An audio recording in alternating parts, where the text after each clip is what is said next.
Ich bin's wieder, der Modmet. Und nein, das ist leider nicht mein neues Motorrad. Ich habe das schöne Ding hier nur gemietet für einen Tag. Und das da vorne ist mein Kollege aus dem Militär. Der hat sich eine RSV 4 gemietet und ich sitze hier auf einer Yamaha R1. Ja, wir fahren gerade Richtung Schwarzwald. Mal schauen, was der Tag so bringt. Ja, voll, Alter! Ja, ich bin gestern Abend schon eine Runde gefahren mit dem Ding. Habe eigentlich einen Vlog dazu aufgenommen. Aber leider hat sich mein Mikrofon in der Mitte der Aufnahme verabschiedet. Oh nein! Ich muss sagen, also im Vergleich zu meiner Maschine fühlt sich die hier echt extrem leicht an. Also vergleichsweise fast schon wie ein Motorrad. Nee, wie ein Fahrrad wollte ich sagen. Also wirklich sehr wendig. Was macht der? Ja, was jetzt bei dieser 2019-Version von dieser R1 ganz neu ist, ist eigentlich nur der Blipper. Das heißt, man kann auch ohne Kupplung runterschalten.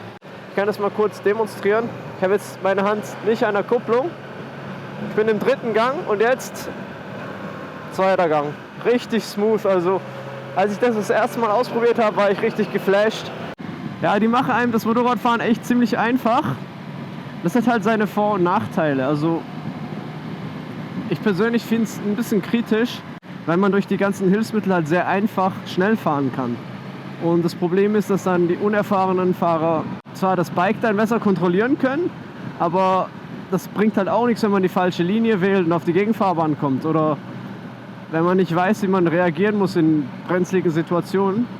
Deswegen, wenn ihr Fahranfänger seid, würde ich euch definitiv nicht raten, so ein Motorrad zu holen. Auch wenn es viele Sicherheitsfeatures hat. Diese 200 PS sind einfach zu krank. Ja, man braucht einfach Erfahrung. Also es ist echt noch nie ein Meister vom Himmel gefallen. Auch ich bin noch am Lernen. Und da müsst ihr euch einfach ein bisschen zurücknehmen. Also klar, auf dem Motorrad fühlt man sich halt manchmal einfach wie der König der Welt. Aber vor allem auf der Straße zieht man immer den kürzeren, wenn man irgendwie in einem Unfall verwickelt ist. Deswegen ist es echt besser, klein anzufangen. Also nicht ganz klein. Ihr müsst nicht gerade irgendwie jetzt, wie ich, mit 50 Kubikmaschinen anfangen. Ich fahre jetzt schon seit 4-5 Jahren selber eine R1, aber eben eine bisschen ältere. Die hat noch keine große Elektronik verbaut, kein ABS zum Beispiel, aber ich habe den Quickshifter und die Traktionskontrolle nachgerüstet. Aber in meinem Unfallvideo seht ihr ja, dass das mit der Traktionskontrolle nicht ganz so funktioniert, wie es sollte. Leider. Alter, was sind das eigentlich für riesengroße Spiegel? So optisch finde ich die R1 eigentlich ja gar nicht mal so schlecht, aber ist jetzt nicht mein Lieblingsbike. Vor allem jetzt hier in der Originalversion mit diesen abnormal groß geratenen Rückspiegeln. Nein, einfach nein. Und ich frage mich ehrlich gesagt, ob das nicht vielleicht eine Marketingstrategie ist von den Motorradherstellern, dass sie extra so hässliches Zeug dran bauen, damit die auch noch mehr Tuningteile verkaufen können. Also beim Kennzeichenhalter bin ich mir sogar ziemlich sicher, das Ding sieht so hässlich aus. So ein Klump, also ich weiß nicht, wer sowas schön findet. Ja, wir gurken schon seit einer Ewigkeit hinter diesem Lastwagen her. So, das Display gefällt mir eigentlich auch ziemlich gut. Ja, man hat hier auch noch ein paar coole Features. Also man sieht, was für Kräfte gerade aufs Motorrad wirken beim Beschleunigen und Abbremsen. Und man sieht auch, wie stark man gerade bremst. Also ich weiß nicht, wer da während dem Fahren die ganze Zeit auf Display schaut. Eigentlich niemand, aber es macht halt Sinn für... Alter Schwede, geht das ab! Genau, wo waren wir geblieben? Diese Anzeigen, so ein bisschen unnötig für den Fahrer. Aber ist natürlich nice, wenn man die Kamera hier positioniert hat. Ja, für die Rennstrecke oder so. Da sieht man, wann der Typ anfängt zu bremsen. Ja, also die RSV 4, die er jetzt gerade fährt, die hat 119 PS oder sowas. Also 219 PS. Sieht auf jeden Fall auch nice aus, die RSV 4. Er hat noch Akrapovic-Auspuff dran.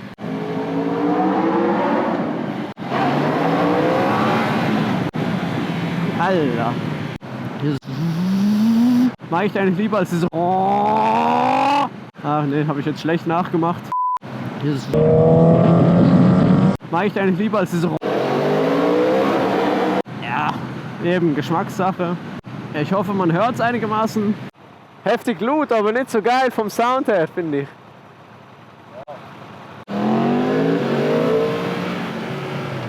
Seine ist einfach abnormal laut, das ist brutal. Gut, der Auspuff zeigt ja auch nach hinten, aber ja, ist definitiv ein bisschen lauter. Schon? Oha. Aber Tankanzeige. Ja. Ich habe auch keine, Mann. Tankanzeige fehlt, ja.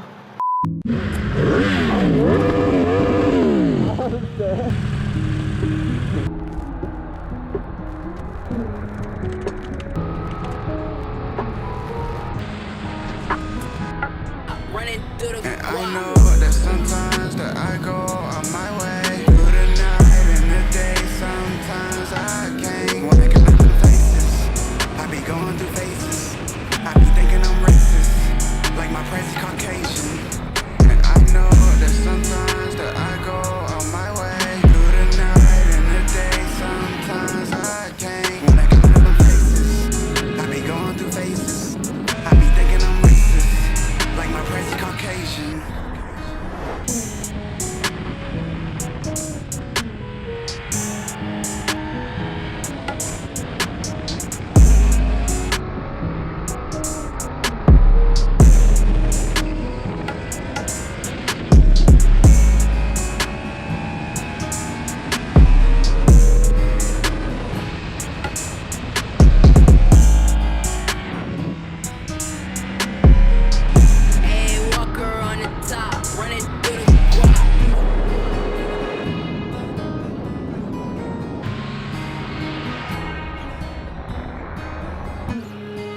So Leute, das war's leider schon mit der R1. Ich bringe sie gerade zurück zur Garage. Wir haben heute ungefähr 400 Kilometer gemacht im Schwarzwald. So als Fazit würde ich sagen, das ist einfach ein richtig heftiges Bike. Also es gehört eigentlich nicht auf die Straße. Es ist einfach wirklich, wie eigentlich alle Supersportler, ein Rennstreckenfahrzeug. Aber bei der ist es dann auch mal ein bisschen extremer. Ich meine, ihr habt hier 200 PS auf 199 Kilo. Das ist einfach krank, das ist einfach zu viel. Also ich weiß nicht, wer sowas braucht auf der Straße. Die meisten Strecken auch im Schwarzwald kann man locker mit einer 600er genauso schnell fahren wie mit einer 1000er.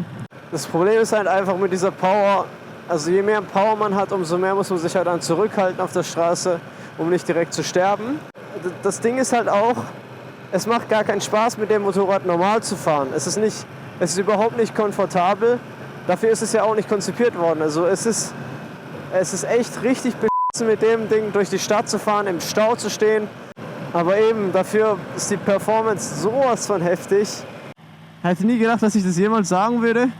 Aber das Ding ist einfach zu krass. Also, ich meine, schau dich das jetzt mal an. Erster Gang.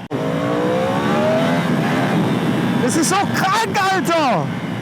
Warum macht man sowas? So, jetzt muss ich das Ding noch voll tanken, bevor ich es zurückbringe. Danke fürs Zuschauen und ja, bis zum nächsten Mal.